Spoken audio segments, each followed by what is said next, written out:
दोस्तों, क्या आपने कभी सोचा है कि आने वाले कुछ सालों में इंडिया कितना बदल जाएगा? एक ऐसा देश जहां दुनिया की सबसे ऊंची रोड होगी, जहां दिल्ली से मुंबई की ट्रिप महज 12 घंटे में पूरी हो जाएगी, जहां अपना खुद का सेमीकंडक्टर प्लांट होगा और जहां एक ऐसा स्मार्ट सिटी बनेगा जो दुबई और सिंगापुर को भी टक्कर देगा। हाँ, ये कोई सपना नहीं बल्कि हकीकत बनने वाली है। आने वाले कुछ सालों में इंडिया में ऐसे मेगा प्रोजेक्ट्स पूरे होने वाले हैं जो न सिर्फ देश की इकोनॉमी को नई ऊंचाइयों पर ले जाएंगे, बल्कि भारत को दुनिया के सबसे ताकतवर देशों में शामिल करने का रास्ता भी खोलेंगे। ये सिर्फ हाईवे, एयरपोर्ट और ब्रिड्जेस नहीं हैं, बल्कि मल्टी बिलियन डॉलर के ऐसे मेगा प्रोजेक्ट्स हैं जो इंडिया को एक ग्लोबल सुपर पावर बनाने की दिशा में सबसे बड़े कदम साबित होंगे। लद्दाख में बन रही लिकारू मिग लाफुक्चे रोड इस दिशा में सबसे बड़ा उदाहरण है। ये दुनिया की सबसे ऊंची मोटरेबल रोड होगी जो 19,400 फीट की ऊंचाई पर बनाई जा रही है। ये सिर्फ एक सड़क नहीं बल्कि इंडिया के लिए एक बड़ा स्ट्रेटेजिक मास्टर स्ट्रोक है। यह रोड सीधे तौर पर हमारे बॉर्डर सिक्योरिटी को और भी मजबूत करेगी। चीन लगातार LAC यानी लाइन ऑफ एक्चुअल कंट्रोल पर अपने रोड्स और ब्रिड्जेस का विस्तार कर रहा है, जिससे उसकी सेना की मूवमेंट तेज हो गई है। ऐसे में इंडिया भी अब अपनी बॉर्डर इंफ्रास्ट्रक्चर को नए मुकाम पर पहुंचाने के लिए इस मेगा रोड को बना रहा है। यह प्रोजेक्ट कई मामलों में खास है, लेकिन इसकी सबसे दिलचस्प बात यह है कि इस पूरी रोड को ऑनिल विमेन कंस्ट्रक्शन टीम बना रही है। यानी बॉर्डर सिक्योरिटी में भी इंडिया नया रिकॉर्ड बना रहा है और विमेन एम्पावरमेंट में भी। यह रोड न सिर्फ भारतीय सेना की आवाजाही को आसान बनाएगी, बल्कि पर्यटकों के लिए भी एक एडवेंचर का हॉटस्पॉट बनने वाली है। लेकिन क्या आपने कभी सोचा है कि इतनी ऊंचाई पर काम करना कितना मुश्किल होगा? जहां ऑक्सीजन की कमी हो, मौसम हर पल बदलता रहे और बर्फीली हवाएं चलती हों, वहां काम करना किसी चुनौती से कम नहीं होता। लेकिन बॉर्डर रोड ऑन ऑर्गेनाइजेशन यानी BRO की टीम इस प्रोजेक्ट को 2026 से पहले पूरा करने के लिए दिन रात मेहनत कर रही है। अब बात करते हैं उस प्रोजेक्ट की जो पूरे इंडिया की कनेक्टिविटी को एक अलग लेवल पर ले जाने वाला है। दिल्ली मुंबई एक्सप्रेसवे।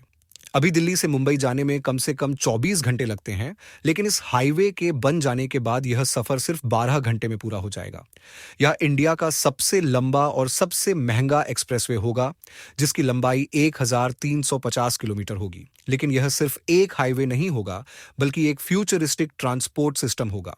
इसमें 8 लेन होंगी, जिन्हें जरूरत पड़ने पर 12 लेन तक बढ़ाया जा सकता है। इसमें EV charging point, helipad, dedicated truck lane और वाइल्ड लाइफ कॉरिडोर्स भी होंगे, जिससे न सिर्फ सफर तेज और सुगम बनेगा, बल्कि जंगलों के जानवरों की सुरक्षा का भी ध्यान रखा जाएगा। यह प्रोजेक्ट इंडिया के लॉजिस्टिक्स सेक्टर में क्रांति ला देगा, क्योंकि ट्रांसपोर्टेशन का समय 50% तक घट जाएगा, जिससे बिजनेस ग्रोथ को जबरदस्त बूस्ट मिलेगा। मुंबई का एयरपोर्ट भारत का सबसे बिजी एयरपोर्ट है। यहाँ भीड़ देखकर ऐसा लगता है जैसे किसी लोकल ट्रेन का प्लेटफॉर्म हो। इसलिए इस समस्या से निपटने के लिए अब नवी मुंबई इंटरनेशनल एयरपोर्ट बन रहा है, जो 2026 तक पूरी तरह से ऑपरेशनल हो जाएगा। ये एयरपोर्ट हर साल 90 मिलियन पैसेंजर्स को हैंडल कर सकेगा। इसकी सबसे बड़ी खासियत ये होगी कि इसमें AI powered security system, automated baggage handling और पूरी तरह से डिजिटल बोर्डिंग सिस्टम होगा, जिससे लोगों को लंबी लाइनों में इंतजार नहीं करना पड़ेगा और उन्हें पहले से कहीं ज्यादा फास्ट और स्मूथ ट्रैवल एक्सपीरियंस मिलेगा। अब अगर इंडिया में भी दुबई और सिंगापुर जैसे स्मार्ट सिटी बनने लगे तो कैसा होगा? इसका जवाब है ढोलेरा स्पेशल इन्वेस्टमेंट रीजन यानी ढोलेरा स्मार्ट सिटी। गुजरात में बन रहा यह नया शहर 920 स्क्वायर किलोमीटर में फैला होगा और इसमें hi-tech industrial zone, 5G internet और क्लीन एनर्जी सिस्टम्स होंगे। यहाँ हर बिल्डिंग स्मार्ट होगी, पूरी सिटी को AI के जरिए मॉनिटर किया जाएगा और ट्रांसपोर्ट से लेकर वाटर मैनेजमेंट तक हर चीज टेक्नोलॉजी से ऑनपरेट होगी। इस सिटी में 3 बड़े प्रोजेक्ट्स भी बन रहे हैं। पहला अल्ट्रा मेगा सोलर पार्क जो 4,400 मेगावाट का होगा।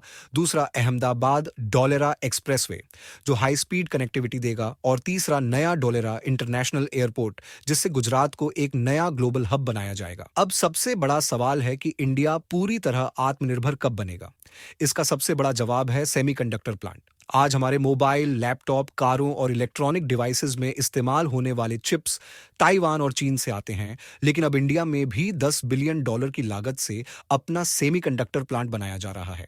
इसे अडानी और टावर सेमीकंडक्टर मिलकर बना रहे हैं, जिससे इंडिया खुद अपनी टेक्नोलॉजी इंडस्ट्री को सपोर्ट कर सकेगा। इसका सबसे बड़ा फायदा यह होगा कि मोबाइल और लैपटॉप के दाम कम होंगे, इंडिया टेक्नोलॉजी सेक्टर में आत्मनिर्भर बनेगा और चाइना पर हमारी निर्भरता घटेगी। अब जब क्लीन एनर्जी की बात चल ही रही है, तो अंबानी कैसे पीछे रह सकते हैं।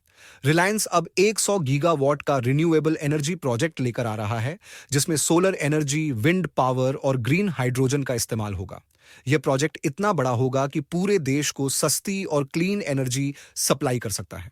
अगर इंडिया खुद की एनर्जी बना पाया, तो पेट्रोल डीजल वाले देशों पर हमारी निर्भरता पूरी तरह से खत्म हो जाएगी और हर सेक्टर में चीजें सस्ती हो जाएंगी। आखिर में बात करते हैं मुंबई मेट्रो एक्सपेंशन की। मुंबई की लाइफलाइन लोकल ट्रेनें और मेट्रो अब और भी एडवांस होने जा रही हैं। अभी तक कुछ ही रूट्स पर मेट्रो थी, लेकिन अब लाइन 2A, लाइन 7, लाइन 9 और लाइन 12 जैसी नई लाइंस बन रही हैं, जिससे पूरा शहर मेट्रो से कनेक्ट हो जाएगा। इससे ट्रैफिक की समस्या भी कम होगी और लोकल ट्रेनों का भी लोड घटेगा। यह पूरी तरह से इलेक्ट्रिक मेट्रो सिस्टम होगा, जिससे प्रदूषण भी कम होगा और ट्रांसपोर्टेशन भी सस्ता पड़ेगा। तो दोस्तों, इनमें से कौन सा प्रोजेक्ट आपको सबसे ज्यादा पसंद आया? नीचे कमेंट करके बताइए, और अगर वीडियो पसंद आई हो तो लाइक, शेयर और सब्सक्राइब करना मत भूलना।